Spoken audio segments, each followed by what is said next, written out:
Alors que s'ouvre aujourd'hui à Grenoble le procès de Nordal Lelandais, accusé du meurtre de la petite Maëlys, un autre infanticide à la une ce matin. La mère du petit garçon de 10 ans retrouvé mort dans une valise jeudi dernier en Seine-et-Marne a été mise en examen. Hier, les éléments de l'enquête sont accablants pour elle. Alexandre Distel. Il y a d'abord ce couteau, retrouvé le lendemain de la découverte du corps au moment de l'interpellation de la mère de l'enfant. Un couteau qui porte des traces de sang, tout en sachant que l'autopsie révèle que l'enfant a bien été tué au moyen d'une arme blanche.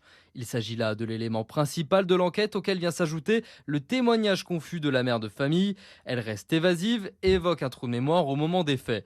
Alors malgré ces approximations, les enquêteurs ont réussi à retracer la journée de la suspecte. Elle se serait débarrassée du corps dans une valise déposée dans une benne à gravats avant de revenir nettoyer sa maison et se débarrasser des objets ayant servi au ménage dans une poubelle voisine.